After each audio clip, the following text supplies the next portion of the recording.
The hum of the city was a constant, a low-grade fever I had learned to live with. It was the soundtrack to my life, a life carefully curated to be small, manageable, and safe. My apartment was a single room, but it was my room. My work was freelance, piecemeal graphic design, which meant my income was a frantic sine wave of feast and famine, but it was my own. I answered to no one, which was another way of saying no one was waiting for me. Loneliness, I had discovered, was simply the price of absolute control. Most days, that control was enough. I had my routines, the specific way I made my coffee in the morning, the walk I took through the park at dusk, the precise arrangement of pencils on my drafting table. These small rituals were the walls of my fortress, keeping the vast, unpredictable world at bay. But there were cracks in the walls, cracks through which I would sometimes see him. Julian Croft. The name itself felt solid, like old money and aged wood. He was the quiet force behind the Croft Hotel empire, the eldest son who, unlike his flashier younger brother, never seemed to court the spotlight. I only ever saw him in passing, a tall, steady figure moving through the lobby of the flagship hotel, where I sometimes took on small contract jobs. He wore impeccably tailored suits that were more about structure than show, and his hair, just starting to silver at the temples, was always perfectly neat.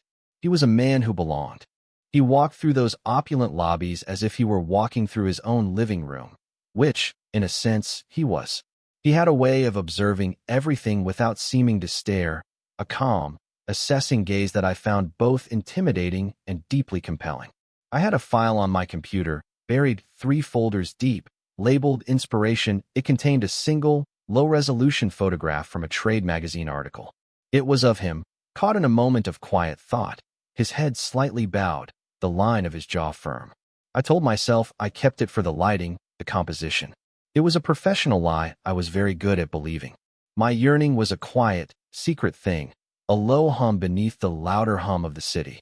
It was manageable. It was safe. It was just another part of the routine. Then came the day the routine broke. It was a Tuesday, gray and damp, the kind of day that makes the whole city feel like it's sighing.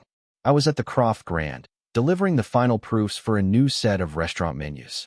It was a minor job, barely enough to cover the next month's rent, but it was work inside his world, and that was a currency of its own. I was in the service elevator, a sterile steel box that smelled of lemon cleaner and machinery, when the doors started to close. A hand, broad and confident, shot out and stopped them. The door slid back open to reveal Julian Croft. My breath caught in my throat. Up close, he was even more imposing. Taller than I'd realized, with a breadth to his shoulders that the photos never captured. He carried the faint, clean scent of expensive soap and freshly pressed linen. He gave me a brief, polite nod as he stepped inside, his gaze sweeping over me for a fraction of a second before he turned to face the front. "Hold for 36, please," he said to the empty air, his voice a low, calm baritone that seemed to vibrate through the floor. I stood frozen, clutching my portfolio like a shield. My heart was a frantic bird beating against the cage of my ribs. The doors slid shut, encasing us in the small, silent space. Just the two of us. The air felt thick, charged. The elevator began its ascent, smooth and swift. I stared at the floor numbers as they lit up, counting them like a prayer. 10, 11, 12. Then, with a sudden, sickening lurch, the elevator stopped. The lights flickered once, twice, and then went out, plunging us into near-total darkness. Only the dim emergency light above the control panel glowed, casting long, distorted shadows. A small, involuntary sound escaped my lips. A gasp. "It's all right." His voice came out of the darkness, impossibly calm. It wasn't a command. It was a statement of fact. "It's just a power surge. They happen in these old buildings." There was a soft rustle of fabric, and then a faint click. A small, powerful beam of light cut through the gloom. It wasn't a phone. It was a slim, elegant penlight he'd produced from his jacket pocket. He didn't shine it in my face, but aimed it at the control panel, his movements economical and sure. I could see his profile in the reflected glow, the strong line of his nose, the firmness of his mouth. He was completely unruffled. "Are you okay?" he asked, his voice still low and steady, but this time it was directed at me. He turned his head slightly, and his eyes found mine in the dim light. They were dark, but they held a surprising warmth. Yes, I managed, my voice sounding thin and reedy. Fine. Just startled, understandable. He pressed the emergency call button. A moment later, a crackle of static filled the car, followed by a tinny voice from the speaker. He handled it with the same unhurried efficiency, giving our location, assuring them we were unharmed. He made it sound as routine as ordering room service. When he was done, he turned back to me. The pen light was still aimed at the panel, but the ambient glow was enough for me to see his expression. It was thoughtful, concerned. It might be a few minutes, he said. The backup generator can be slow to kick in for the auxiliary elevators. I nodded, unable to form words. We stood in silence for a long moment. It wasn't an awkward silence, not really. It was heavy, weighted. I was intensely aware of his presence, of the sheer space he occupied in that small box. I could feel the warmth radiating from him, a stark contrast to the cool steel walls. I focused on my breathing, trying to slow the frantic rhythm of my heart. "You're here for the menu proofs," he said, and it wasn't a question. My portfolio was tucked under my arm, but it was the standard black, anonymous. He had noticed. He had remembered. "Leo," he said my name. My actual name. I had signed my emails, of course, but for him to connect the name to the face, to the man standing in his elevator, it sent a jolt through me that had nothing to do with the power surge. "Yes," I said, finding my voice at last. "Leo Morales, Julian Croft." He offered the name as if I couldn't possibly know it, a gesture of simple, disarming courtesy. "Your work on the mock-ups was excellent. Clean lines. Very effective. Thank you, Mr. Croft." "Julian, please." The correction was gentle, but firm. He turned his body slightly more towards me, a subtle shift that changed the entire dynamic of the space. We were no longer two strangers facing forward. We were two men, talking in the dark. I was impressed. It's not often we see that level of clarity from a junior designer. I wasn't a junior designer. I was a freelancer, a hired gun. But I didn't correct him. The compliment, coming from him, landed with a surprising weight, warming me from the inside out. "I appreciate that." The lights flickered again, buzzed, and then came on, flooding the car with a harsh, institutional glare. We both blinked in the sudden brightness. The elevator gave another lurch, and then resumed its smooth, silent ascent. It was over. The moment, suspended in darkness and quiet intimacy, was gone. When the doors opened on his floor, he stepped out, then paused and turned back to me. His eyes, now clear in the bright light of the hallway, held mine for a beat longer than necessary. It was an assessing look, but the warmth I had seen in the darkness was still there, a low ember. "It was a pleasure to finally meet you properly, Leo," he said. And then he was gone, walking down the plushly carpeted corridor with that same unhurried, confident stride. The doors slid shut, and I was alone again, my heart still hammering against my ribs. He hadn't just been polite. He had seen me. And in that quiet, broken moment, he hadn't let go of the calm, holding the space for both of us. The thought was a dangerous spark in the dry tinder of my carefully ordered life.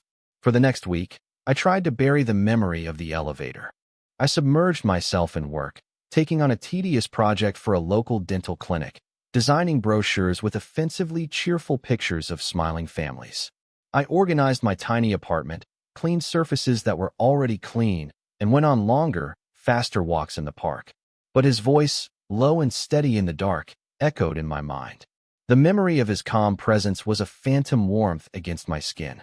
I told myself it was nothing, a fleeting moment of shared crisis. He was a busy, important man. I was a footnote in his day, the anonymous designer he'd been trapped with for 5 minutes. But the way he had said my name, the quiet intensity in his gaze before the doors closed, it felt like more than a footnote. It felt like the beginning of a sentence I was desperate to read. Then, on a Friday afternoon, an email landed in my inbox. The sender was Julian Croft. My heart did a slow, painful lurch. The subject line was simple, branding consultation.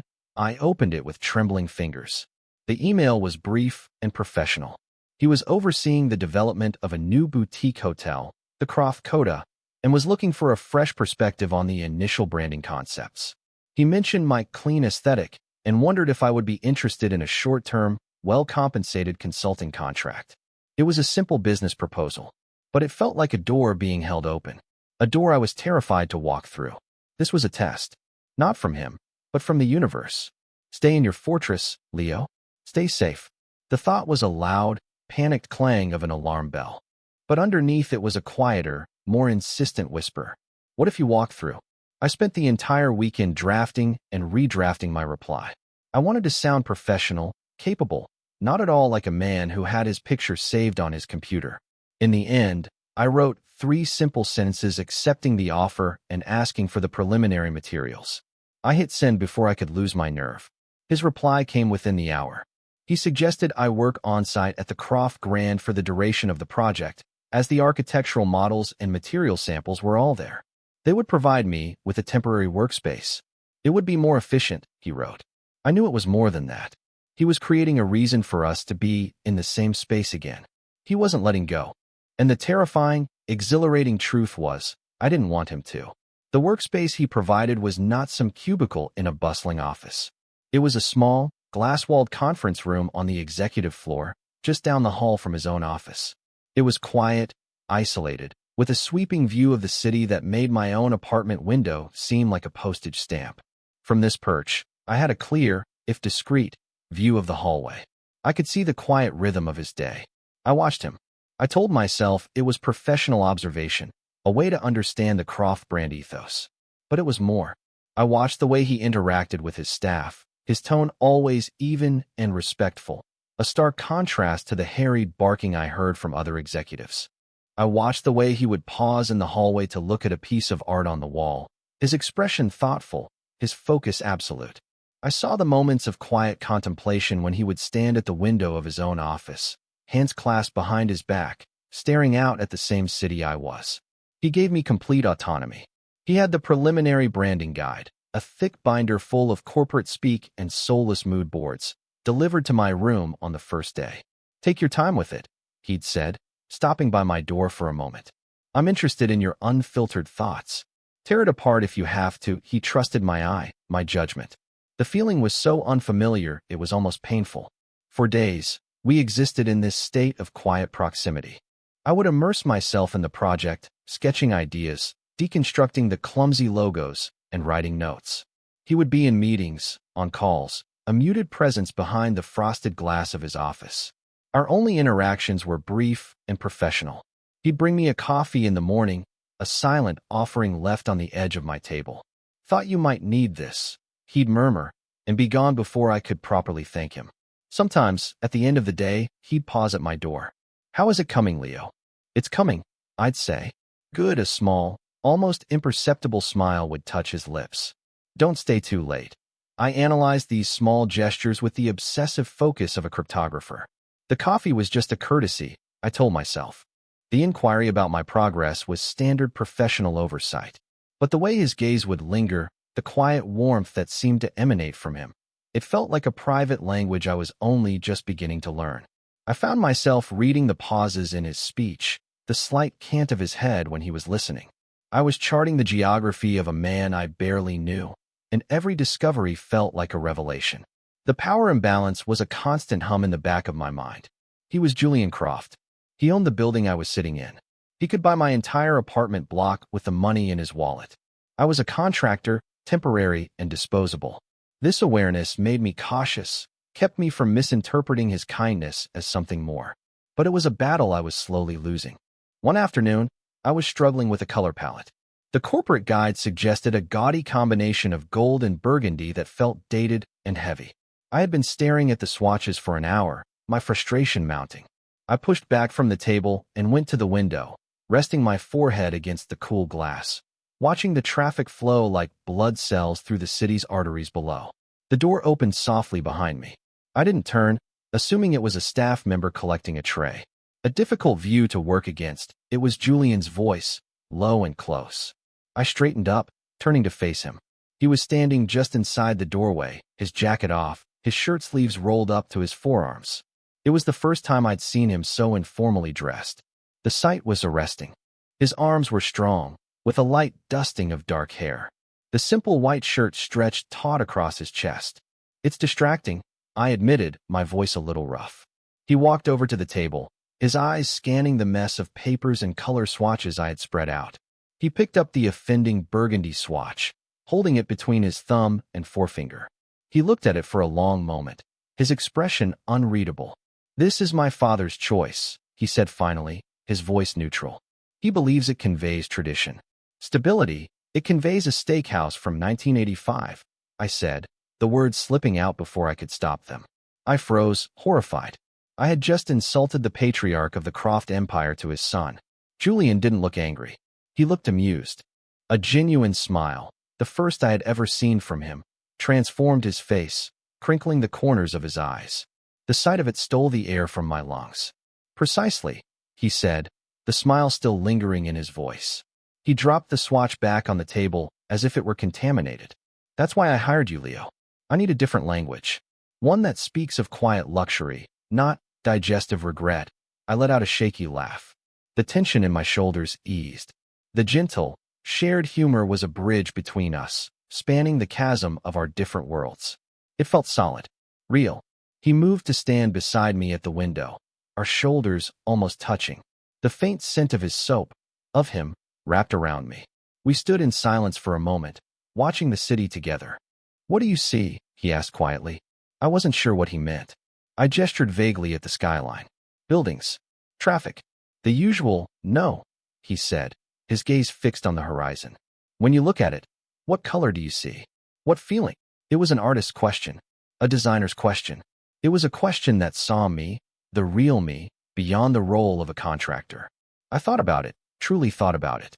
I looked past the concrete and steel to the way the afternoon light hit the glass, the way the sky faded from a hazy blue to a soft gray at the edges.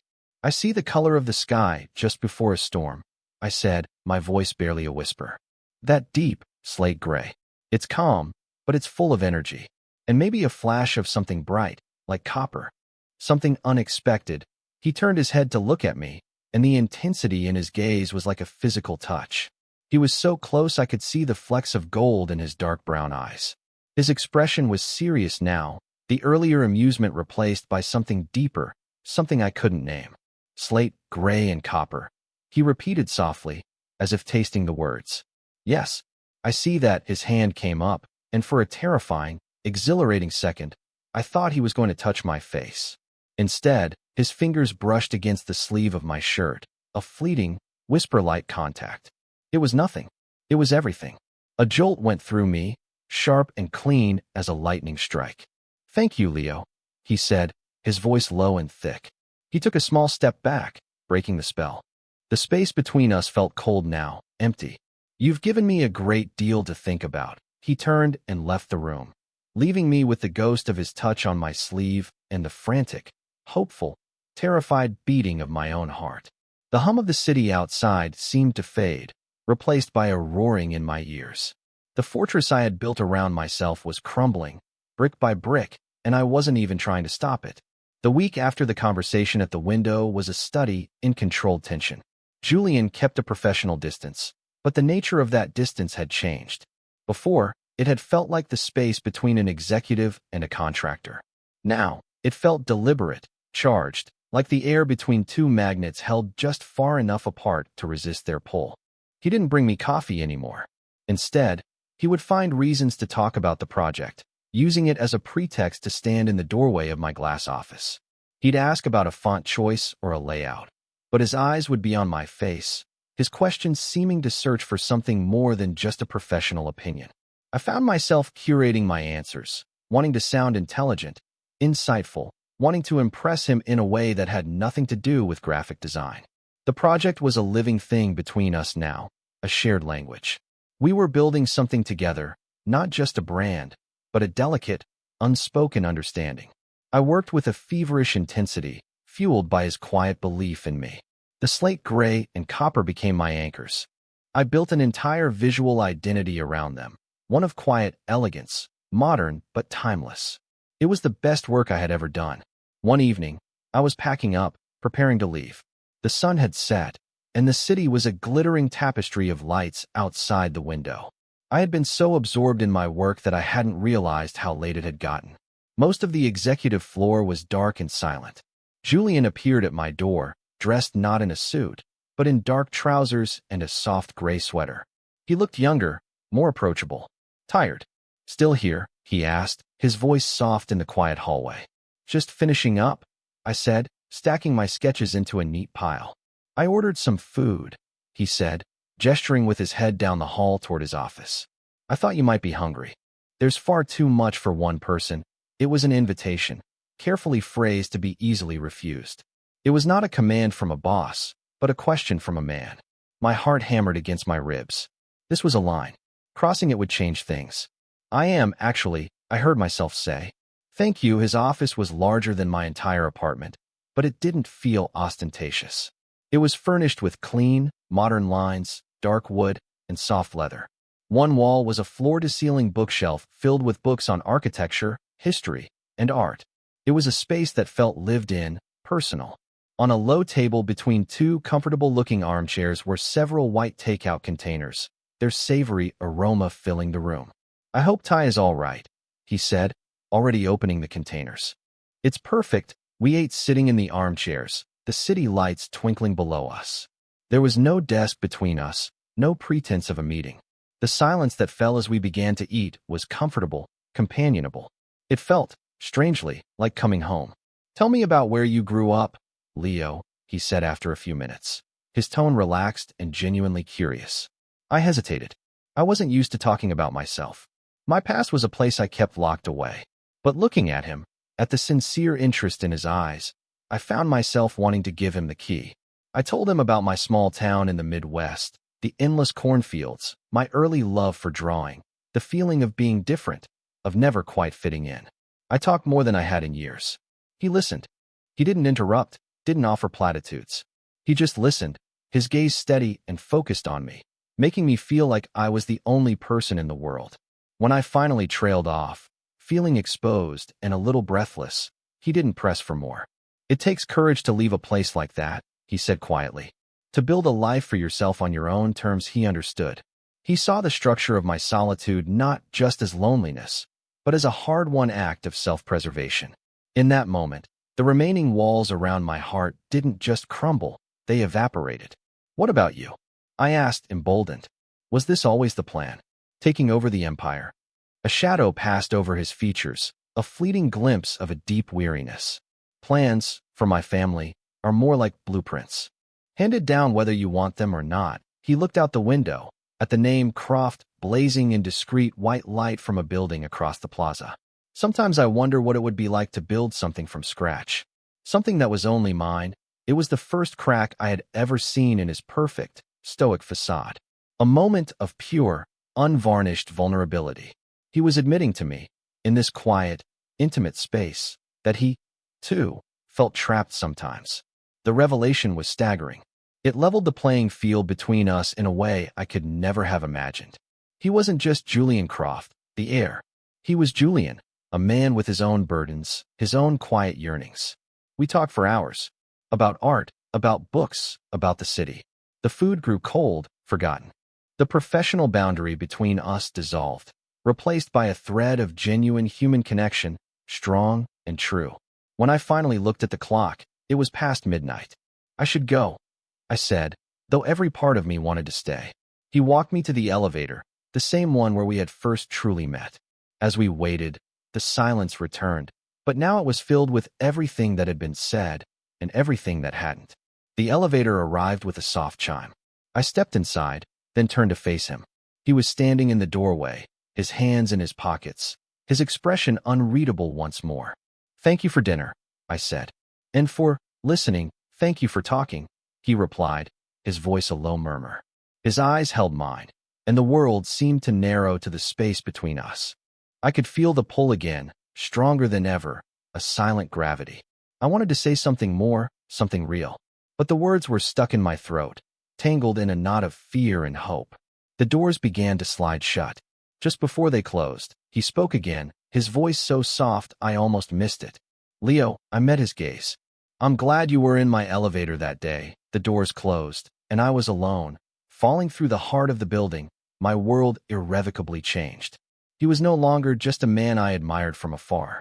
He was Julian, and I was, terrifyingly, wonderfully, beginning to fall in love with him. The aftershocks of that late-night conversation rippled through the following days. The air between us was now thick with unspoken possibilities.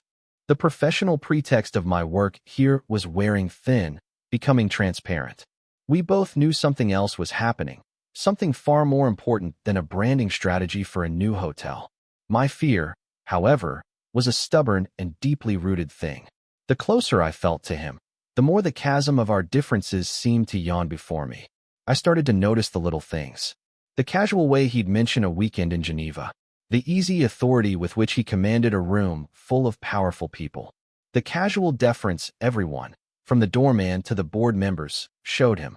I was a tourist in his world, and my visa felt temporary. This fear made me retreat. I buried myself in the final stages of the project, using it as a shield. I kept my door closed. I answered his questions with a brisk efficiency that bordered on curt. I was trying to rebuild my fortress, even as I knew the foundations were shot. Julian, perceptive as always, noticed the shift. He didn't press. He simply gave me the space I was so clearly demanding. But his eyes, when they met mine across a hallway or in a brief meeting, were filled with a quiet, questioning sadness that was almost worse than a direct confrontation. The tipping point came during the final presentation. I was in the main boardroom, a cavernous space with a table so long it felt like it belonged in a medieval castle. I was presenting my concept to Julian, his father, and a handful of senior executives. His father, Arthur Croft, was an older, sterner version of Julian, a man who radiated an aura of intimidating, old-world power. I was nervous, but my work was strong. I laid out the vision for the Croft Coda, built around the slate gray and copper, the quiet luxury, the modern elegance. I spoke with a passion I hadn't realized I possessed. When I finished, the room was silent.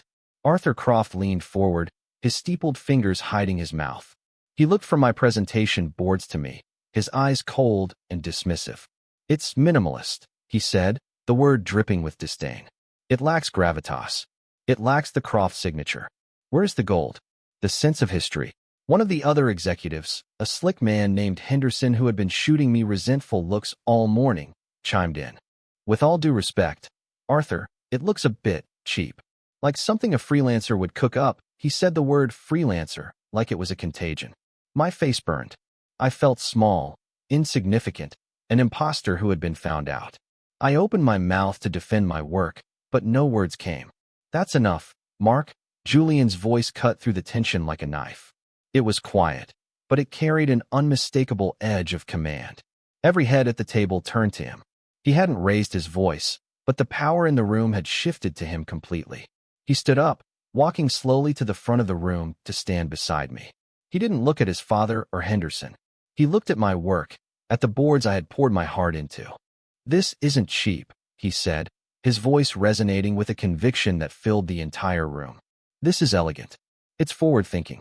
It understands that luxury is no longer about shouting your wealth, but about the quality of the silence you can afford." He turned his gaze to me, and in front of all these powerful men, his expression softened. "This is the work of an artist, a true visionary. And it is precisely the direction the Croft brand needs to go." He then turned to his father. "Father, your steakhouse from 1985 has had its day. We are building for the next 50 years, not the last 50-inch." The reference to our private joke, spoken aloud in this hostile environment, was a clear, unambiguous signal. It was a declaration. He was siding with me, publicly and absolutely. The silence that followed was thick with shock. Henderson looked like he'd been slapped. Arthur Croft's face was a mask of thunderous disapproval. But no one said a word against Julian. His quiet authority was absolute. He had protected me. He had claimed my work, and by extension, me, as his. The meeting was dismissed shortly after. I gathered my materials in a daze, my hands shaking. As the other executives filed out, muttering amongst themselves, Julian remained. When we were alone, he walked over to me. "Are you all right?" he asked, his voice gentle again. I could only nod, my throat tight with a mix of gratitude and overwhelming emotion. "Leo," he said, and his voice was serious, compelling me to look at him. "What they said, it has nothing to do with you or your work. It's about them. Their fear of change. Their fear of anything they don't already own or control." He took a step closer. "I should have prepared you for that." "I'm sorry, you don't have to apologize," I whispered. "You." "Thank you." I will always defend what I believe in, he said, and his gaze was so intense it felt like it was looking straight into my soul. And I believe in this. I believe in you. The silence between us stretched, filled with the weight of his words. The public defense, the private apology, the unwavering belief. The fortress was gone. I was standing in the ruins, completely exposed. And I was tired of being afraid. Now is the time. The thought is a sudden, clear bell in the fog of my confusion. Now, is it just the work you believe in, Julian? I ask, and my voice, to my surprise, is steady. The question hangs in the air, direct and undeniable. He doesn't flinch. He doesn't pretend to misunderstand. His eyes search mine, and I see a flicker of vulnerability in their depths, a mirror of my own. He is taking a risk, too. No, he says, his voice low and raw. It's not just the work. He closes the small distance between us. He moves slowly, giving me every opportunity to retreat, to put up a hand, to say no. I stand my ground. I watch him come, my heart a wild, frantic drum. He stops just before me, so close I can feel the heat of his body, see the subtle rise and fall of his chest. I know what this looks like, he says, his voice barely a whisper. I know who I am, the power I have. The last thing I ever want is for you to feel obligated. Pressured, he lifts a hand, but lets it hover in the air between us, not yet touching. A gesture of profound respect. Your comfort, your choice, is the only thing that matters. If this is not what you want, you only have to say the word, and I will walk away. We can finish the contract, and that will be the end of it. I will not let it be awkward for you. He is offering me an escape route. He is handing me all the power, laying it at my feet. He is showing me, not just telling me, that he is a good man. And in that moment, all my fear dissolves, washed away by a wave of certainty so powerful it makes me dizzy. And what if it is what I want? I whisper, my voice thick with emotion. A slow, beautiful smile spreads across his face, a sunrise after a long night. The relief in his eyes is palpable. He finally lets his hand come to rest, his fingers gently cupping my jaw. His touch is warm, firm, and infinitely tender. It feels like an anchor in a storm. Then, he says, his thumb stroking softly along my skin. I would say I have been waiting to hear that since the moment my elevator doors opened and I saw you standing there. His confession, so simple and honest, breaks the last of my restraint. I lean into his touch, a silent surrender. He takes it as the permission it is. He lowers his head, and his lips meet mine. The kiss is not a spark. It is a slow, deep burn. It is gentle, unhurried, a question and an answer all at once. It is a kiss of profound relief, of long-held yearning finally given a voice. It tastes of coffee and quiet strength and a rightness, so absolute it feels like I have been waiting my entire life for this single moment. It is perfect, unforced, mutual. When we finally break apart, we don't move away. He rests his forehead against mine, his other hand coming up to hold the back of my neck. I lace my fingers with his free hand, our palms pressing together. We just breathe, sharing the same air, our heartbeats slowly finding a shared rhythm. Leo, he murmurs against my skin. Julian, I breathe back. There is nothing more to say. In the quiet of that empty boardroom, surrounded by the work we had created together, we had finally built something real, something that was only ours.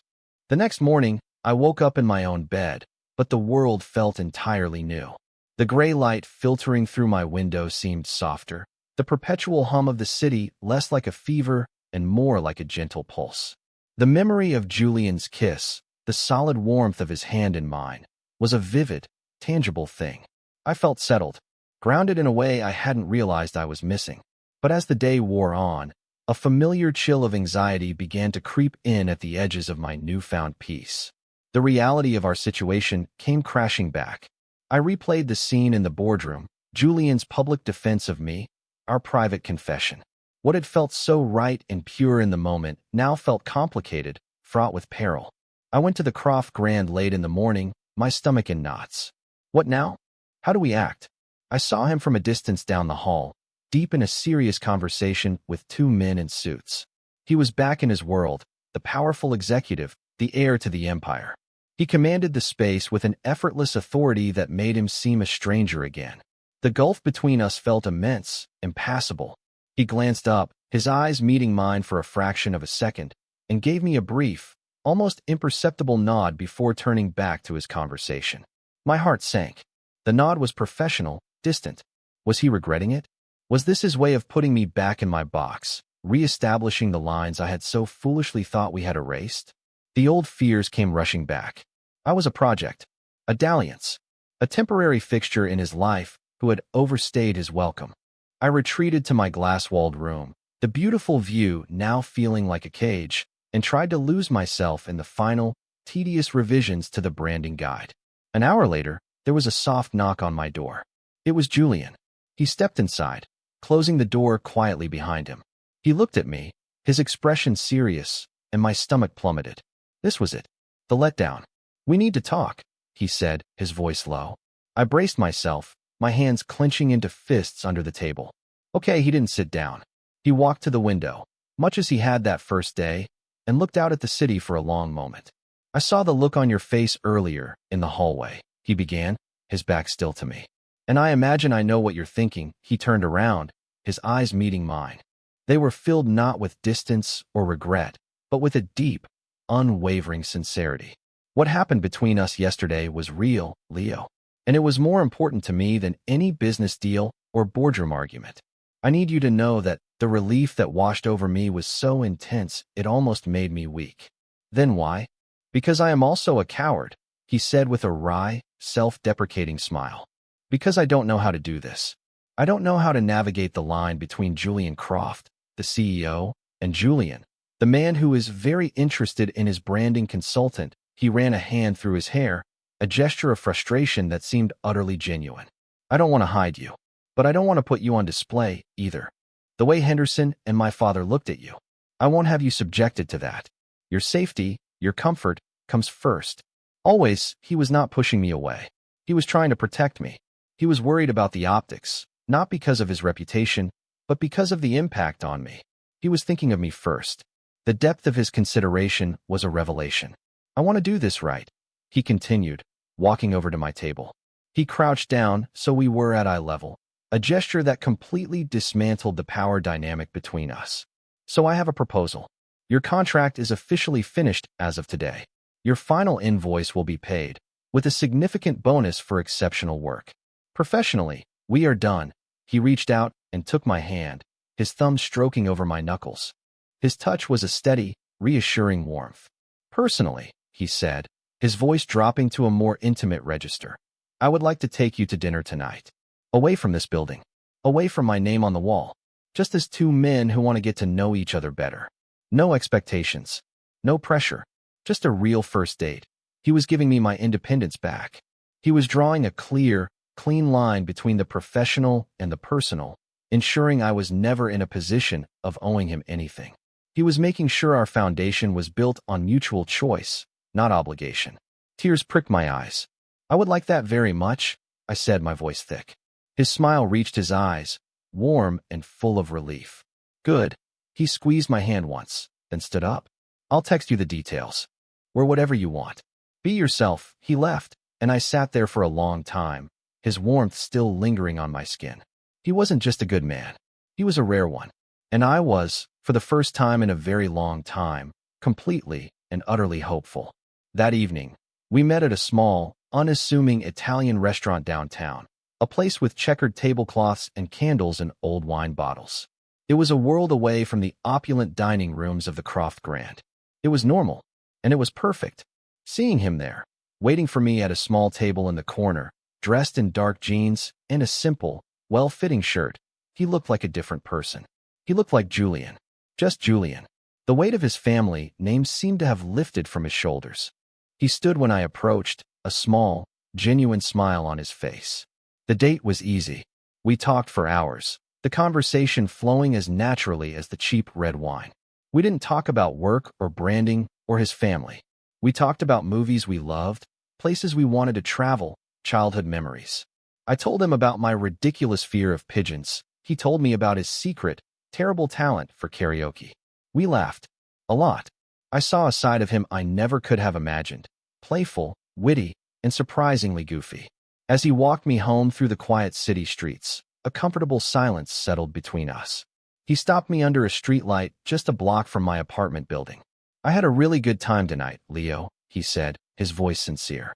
"Me too," I said, and I meant it more than I could say. "Thank you for all of it. For doing it this way. It's the only way that felt right," he replied.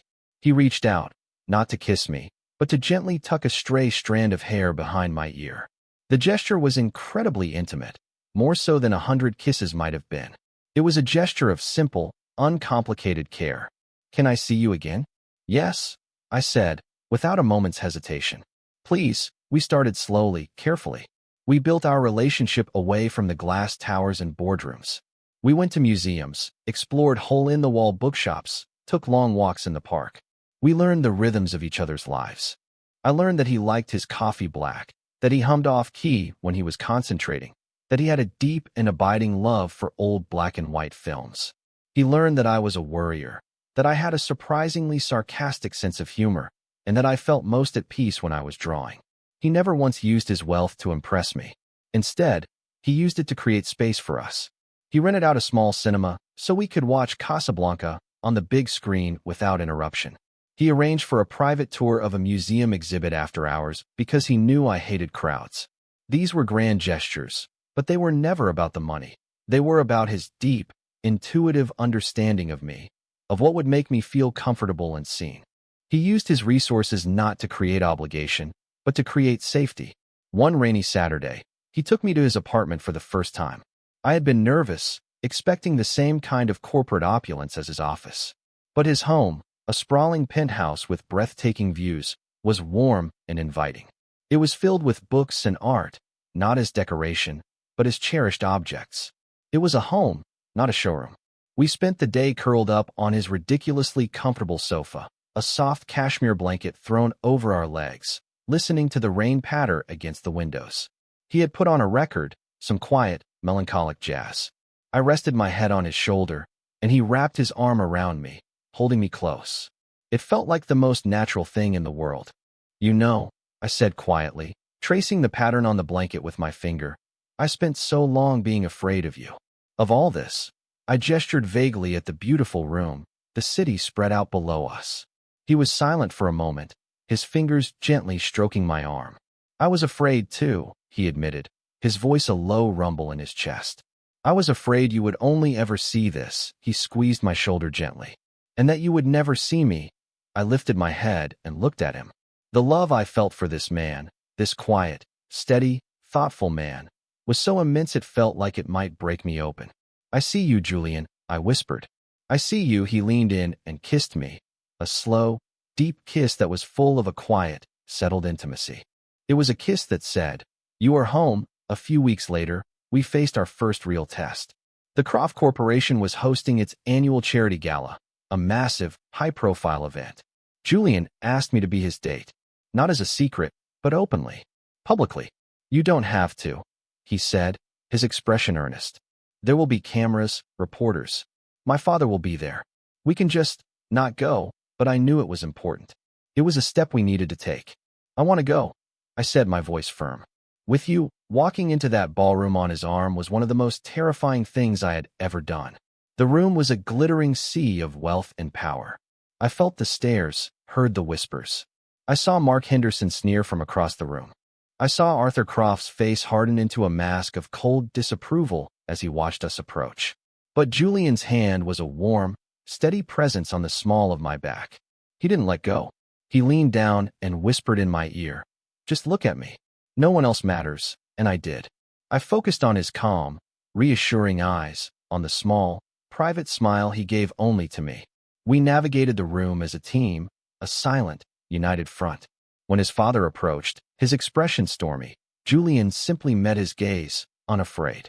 "Father," he said, his voice polite but firm, "I'd like to introduce you to Leo Morales." His hand tightened slightly on my back, a gesture of solidarity.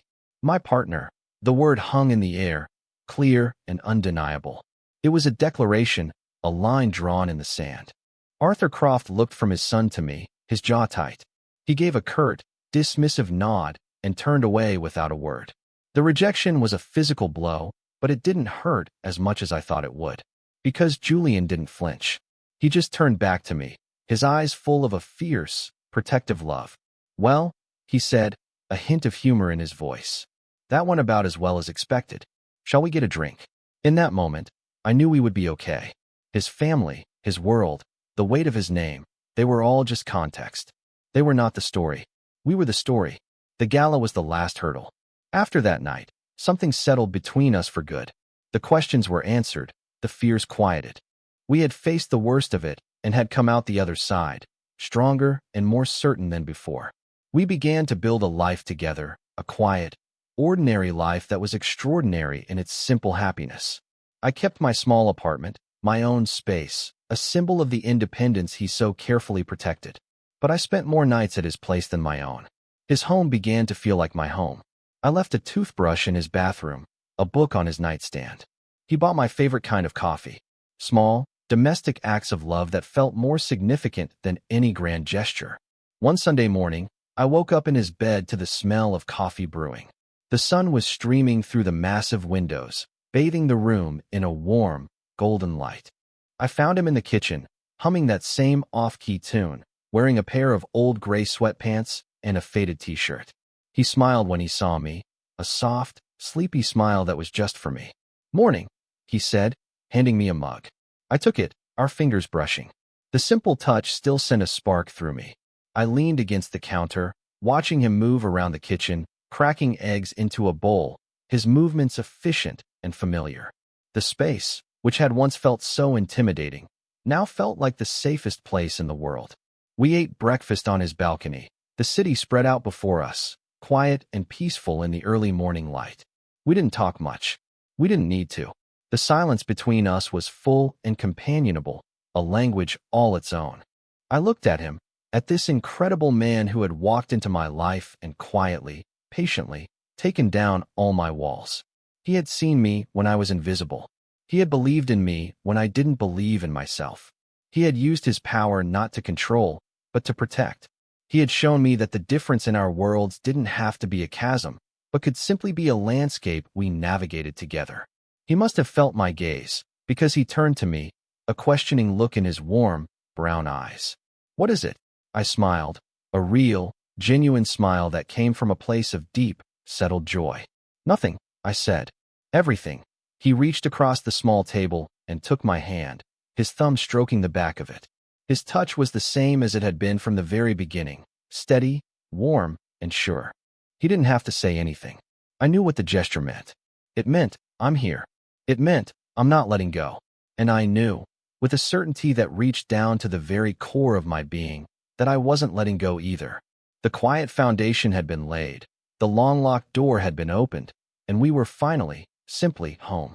Share your thoughts in the comments. What moment stayed with you? If the story resonated, a like helps others find it.